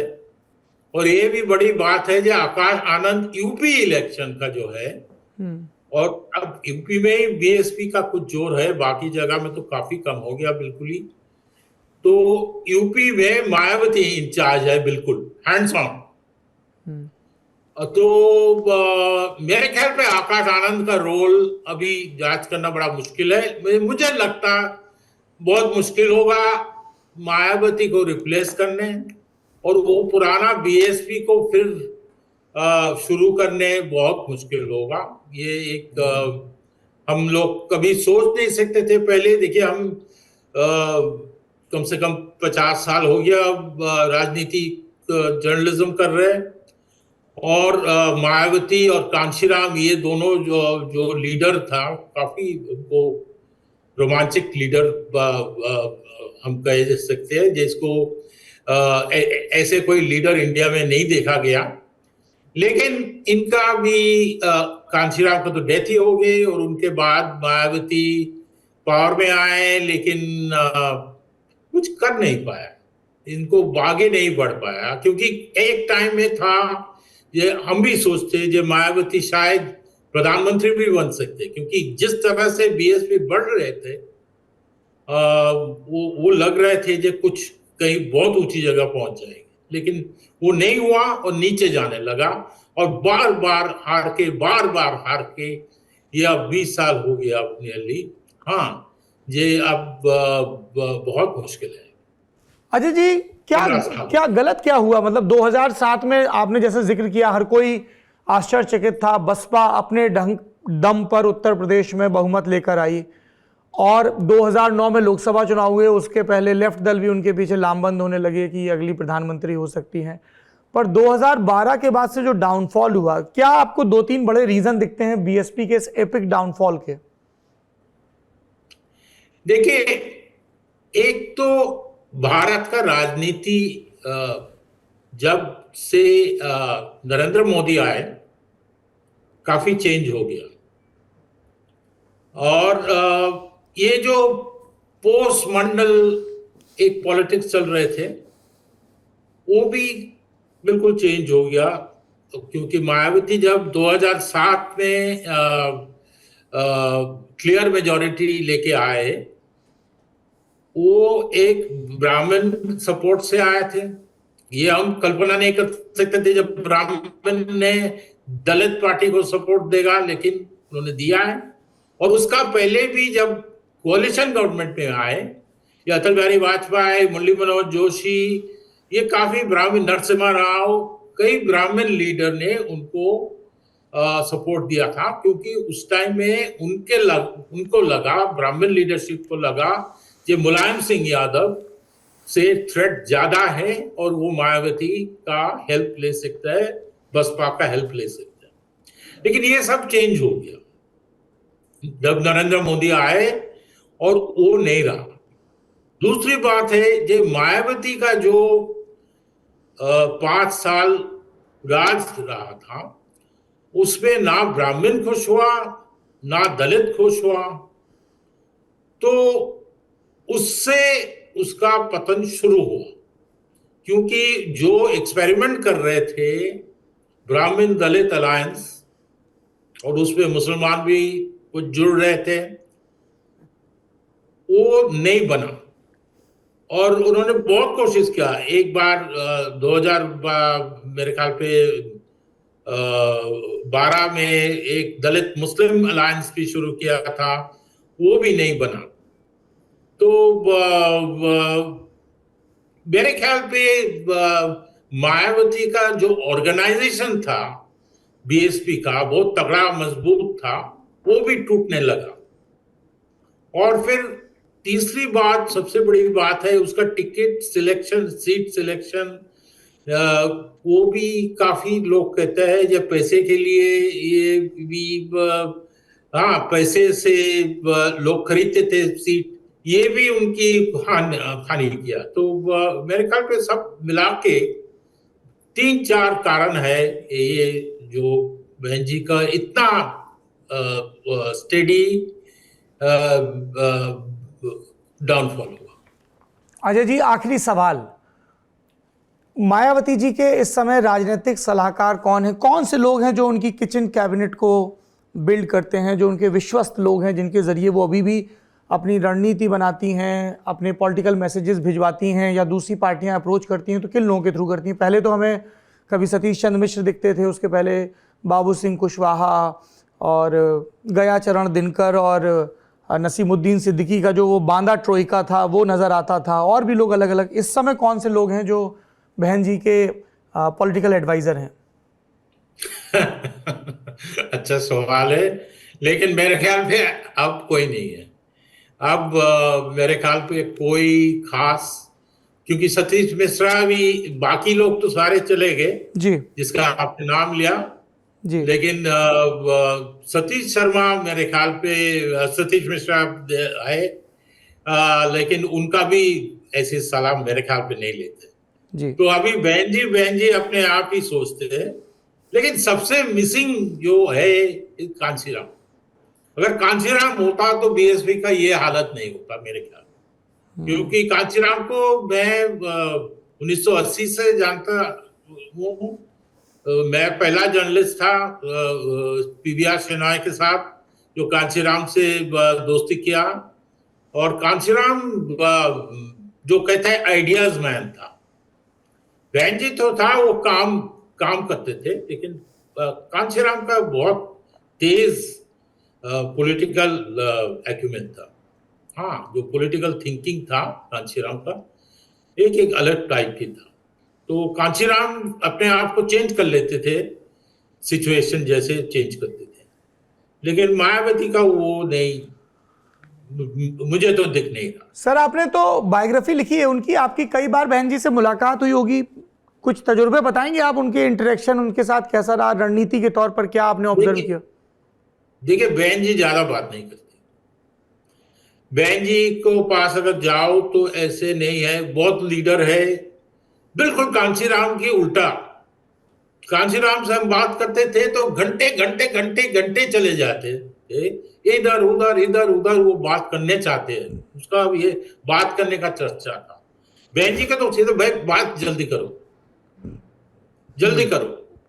तो जब भी मिले तो उससे कोई टाइम बहुत कम है उनके पास मीडिया से बात करने जी।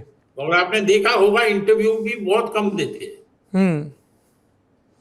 ये इस पे वो उनका बिल्कुल ही अलग कैरेक्टर है, वो बहस नहीं करते हैं बिल्कुल जी। कोई काम का बात करो, कोई काम है तो वो ठीक है, हाँ वो काम के ऊपर वो काम से बात कर ले, लेकिन ऐसे राजनीति के ऊपर बात नहीं करते। ठीक है sir, thank you so much. Thank you sir.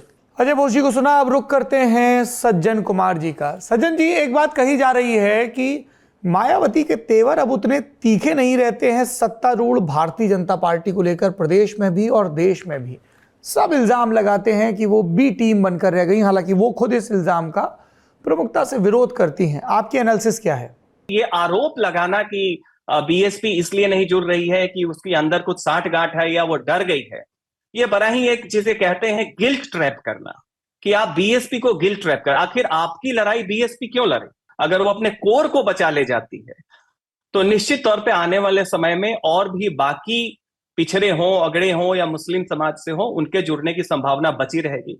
अगर आप अप्रासंगिक हो गए और आपने एक उस क्षेत्रीय पार्टी को जो आपसे होस्टाइल है उसको और मजबूत कर दिया, तो फिर आपका कोर भी टूटने लगेगा और भविष्य में आपके रिवाइवल की जो संभावना है वो काफी कम हो जाएगी। सज्जन जी, दूसरा और आखिरी सवाल ये है, जो दूसरी पांत के नेताओं पर अभी हम बात कर रहे थे कि उभरने नहीं दिया गया, चाहे आर.के. चौधरी हो, चाहे राशिद मसूद हो, चाहे जंग बहादुर हो, एक लंबा सिलसिला है। नहीं देखिए, बिल्कुल, लेकिन इसमें दो पक्ष हैं। एक पक्ष ये है कि बीएसपी की वही हालत है जो कांग्रेस की हालत है, कि जो शीर्ष नेतृत्व और चेहरा है वही उसकी शक्ति का भी आधार है और वही उसकी लिमिटेशन भी तय करता है। अब आप देखिए, जब तक बीएसपी मूवमेंट के आंदोलन के रूप में था तब तक तो इसमें बहुत सारे समाज के लोग जुड़े, लेकिन जब इसे एक विधिवत रूप से इसमें पार्टी वाली जो एस्पेक्ट है वो मजबूत होती है, तो आरोप केवल मायावती, ये जो परिपाटी है कि मायावती के आने के बाद बाकी दरकिनार हो गए हैं, इसमें देखिए ये कुछ थोड़ा सा अनफेयर है मायावती के साथ। कारण ये है कि मायावती का चुनाव बाकी नेताओं की को पीछे रख के आगे लाने का निर्णय जो था वो काशीराम का था। और अगर आप यूपी में जाएं और दलित समाज के बीच जो बीएसपी का आधार अभी भी बचा है, तो उसमें देखेंगे जो बीएसपी के अंबेडकराइट दलित आलोचक हैं, उसमें चाहे चंद्रशेखर आजाद हो या तमाम और भी नेता है, जैसे अंबेडकर जन मोर्चा है पूर्वांचल में, गोरखपुर बेस्ड है, उसके श्रवण कुमार निराला हैं, दद्दू प्रसाद हैं बुंदेलखंड में, इन सब लोगों के जो मायावती की आलोचना है उसमें यह पक्ष आता है कि बहुत सारे और नेता हो सकते थे, लेकिन बहन जी ने इसको अपने आसपास केंद्रित कर दिया। लेकिन इसमें एक जो अनफेयर क्रिटिसिज्म है वो ये है कि जब आप उन एक्टिविस्ट या लीडर से, दलित लीडर से मिले या बाकी विश्लेषक से मिले जो मायावती की आलोचना करते हैं नेतृत्व के और उसके केंद्रीकरण के बिंदु पे, वो ये बात भूल जाते हैं कि अगर आप 90 के दौर में देखें तो काशीराम ने संगठन जरूर बनाया, लेकिन बीएसपी को जो एक लोकप्रियता मिली, घर घर में जो एक चेहरा मिला, उसमें मायावती का योगदान जो है बहुत ज्यादा है, और ये बात काशीराम को भी पता थी। दूसरी बात, अगर आप आम दलित जनमानस से, खासकर जाटव और चमार जाति के लोगों से मिले, तो उनके बीच में मायावती के नेतृत्व को लेकर अभी भी भावनात्मक जुड़ाव है। और देखिए, किसी भी विमर्श में एक प्लेटफॉर्म चाहिए और एक चेहरा भी चाहिए, तो मायावती का चेहरा जो है बीएसपी को घर घर तक पहुंचाया, बीएसपी के कोर को इसने डिसाइड किया। वो जो एक केक मॉडल होता है जिसमें केक का एक बेस होता है, टॉपिंग आप उसमें मुस्लिम्स को कर लें, पिछड़ों को कर लें, बाकी और समाज के कमजोर वर्गों को कर लें, लेकिन वो टॉपिंग की जो पूरी बेस जो क्रिएट हुई, संगठन बना काशी मान्यवर के द्वारा, लेकिन उसको एक लोकप्रिय चेहरा मायावती ने दिया। आपने बहुजन समाज पार्टी की राजनीति पर विस्तार से सुना, उसके पहले राम जन्मभूमि आंदोलन और उसके राजनीतिक निहितार्थ पर। आज का नेता नगरी यहीं समाप्त होता है। शुक्रिया।